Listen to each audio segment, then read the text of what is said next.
Hello all, and welcome to Star Citizen. In this video, I'll give a brief overview of the new weapon customization system, as well as go over the new prison gameplay, specifically how to earn credits through mining to expedite your release, and how to rescue someone that's escaping. Now, I'm not going to go over the method of escaping itself, as quite frankly, I'm terrible at it. And there's already a fantastic video by Salty Mike showing the process, which I will link in the video description. Side note, my first time using face over IP. It's great, it's a fantastic concept, it's a fantastic technology. Really doesn't work if you have a thick beard, really doesn't work if you have glasses with thick frames. I have both, and I currently can't read my script because I've had to take my glasses off in order for this to work in any way, shape or form, so yeah. Have fun with the funny faces. And with that, roll the intro.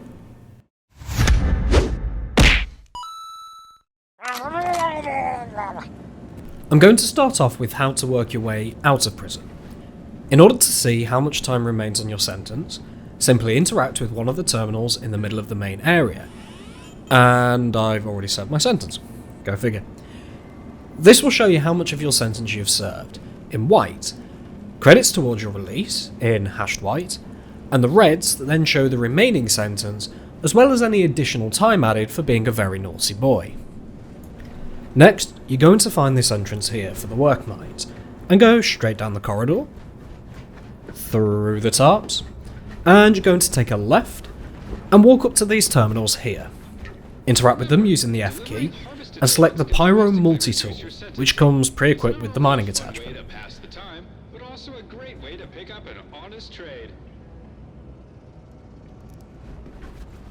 So now I have everything I'm going to need, I'm going to head into the mines now.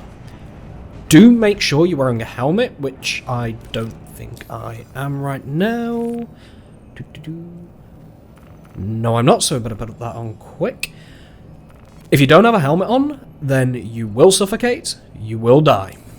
Trust me, I've done this. More than once.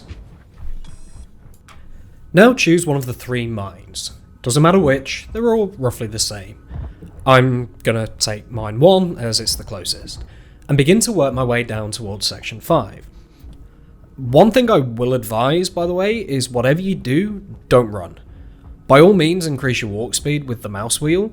However, because the ground is so uneven and the gravity here is so low, running will get you catapulted into the ceiling, stuck in a ragdoll state, and force you to have to respawn and lose everything you've worked so hard for up until this point.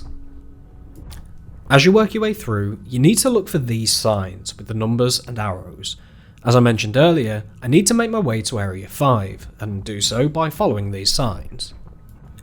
I'm now down in the area between sections 5 and 6, and here is one of the two reasons I suggest heading straight here, as this is where you'll find this, an oxygen refill station. When you get here, your O2 is probably going to be fine. However, you'll discover that by the time you finish filling your backpack with minerals, you'll probably only have just enough to get back, assuming you don't get lost. One thing to keep in mind also is that this O2 station holds 1 suit's worth of oxygen. There are at least 4 or 5 other players down here with me right now, and this O2 is per server, not per player. Which means if one of those other guys takes it before me, there's none there for me. Just something to keep in mind. Now that I'm in the area I need to be in, I'm going to take out the mining laser by hitting 4 on the keyboard, and these are the sorts of rocks that you're looking for here. They've got a yellow sort of marbling and crystals sticking out of them. This green one in particular is called Dolvine, and it's a decent one to mine, but I'm going to see if I can find the other types to show you as well. This one here is Hadanite, and it's the rock that's going to get you out quick. It's super easy to mine, and it's worth more than double what Dolvine will get you, and around 8 times what Aphorite is worth. So you want to keep an eye out for these purpley pink crystals. And up here, there's also some Aphorite, which does look similar to Hadanite, but it's a bit more of a darker bluey colour. Don't bother with these, it's honestly not worth the O2 you're going to expend mining it. This Hadanite and Dolvine is the other reason I say to go straight to section 5. These more expensive minerals aren't going to spawn at the shallower sections.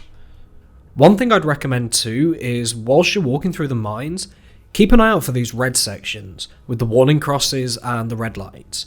You can normally find sort of 3 or 4 rocks down here, and it makes for super easy and efficient mining. So let's say that my backpack's now full, and it's time to head back and hand in to loot. You want to be looking for these exit signs here. Now they do glow green, so if you're struggling to spot them, then just go towards the light. And I'm back from the mines. I'm going to walk around to the left hand side of this central pillar here. That guy's going in the wrong direction. And I'm going to go up to these terminals here, which say mineral deposit. I'm going to interact with it using F. Oops, try that again. These are the values of the various minerals, and as you can see, aphorite really is not worth anything, which is why I advise not to bother with it. Mining just Dolvine and Hadanite, I managed to fulfill a 12-hour sentence in about 90 minutes, if you include my escape attempts. And that's all there is to it.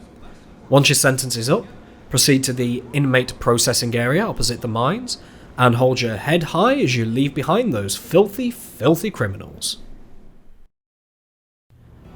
Now that I'm free from the confines of the law, it's time to go ahead and rescue a friend who's still stuck toiling away in the mines.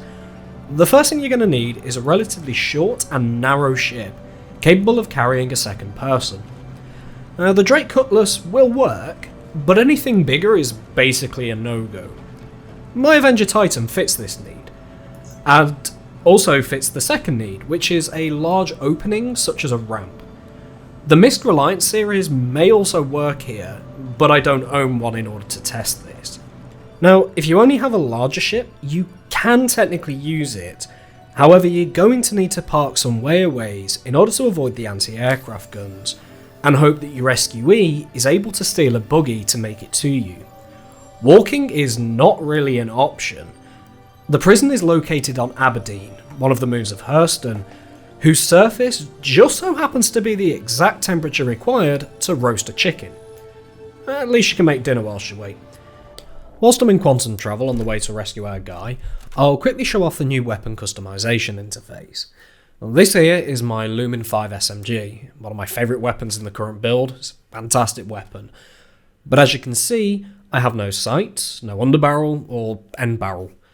So I'm going to hold F, and I'm going to select Customize. You now have a blue circle over each customizable option for that specific weapon. So in this particular instance, I can add a scope. So I click that area, and every scope that's in my inventory which will fit on this weapon is shown, with a nice little hologram showing how it's going to look when it's hovered over. I can then repeat this same process for the underbarrel and for the barrel. You can do this on the fly without needing to open up the mobiGlass to make these changes, which is really nice for tactical alterations. Of course, the mobiGlass option does still exist for those who like to prepare in advance. I've just dropped out of Quantum en route to the prison complex. It drops you around 24 kilometers from the complex, so not too close to begin with, and that's for good reason. As you can see, it's private property, and you will get a crime stat for being this close. What I would recommend is stay on the straight path, but stay low.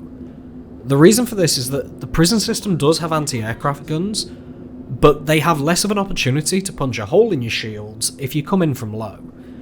Now, as I get in close, I'm going to drop my speed down just to make this next bit a little bit easier.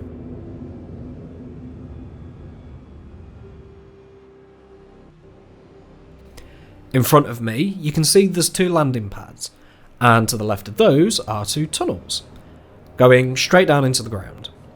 You want to go straight into the left side tunnel, preferably before the AA turrets decide you'd look better as scrap metal. This is why I recommend a smaller ship, by the way, as it makes this bit a lot easier. Once inside the tunnel, you can see there's a tunnel there, directly in front of me right now, marked 03. And this is where your rescuee is going to come out of. For this next bit, I would highly recommend using an external view, which can be accessed by hitting F4 on the keyboard. Unless you have someone in your ship with you who can give you directions and you want to sort of RP it. I would also suggest dropping your maximum thrust as low as possible by using the mouse wheel. Next, position your ship in such a way that your ramp, or whatever opening you have, is facing towards and next to where your friend intends to leave from. So that tunnel mark 03. And that's all there is to it. I'm going to finish getting into position, and I will bring you back once we are ready to leave.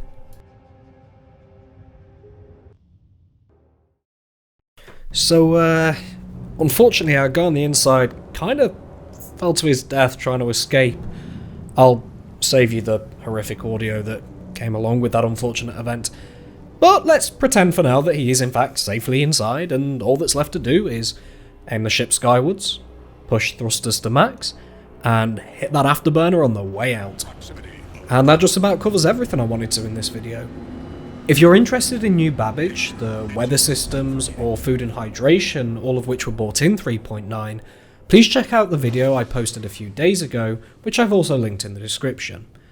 Thank you for watching, we'll catch you next time.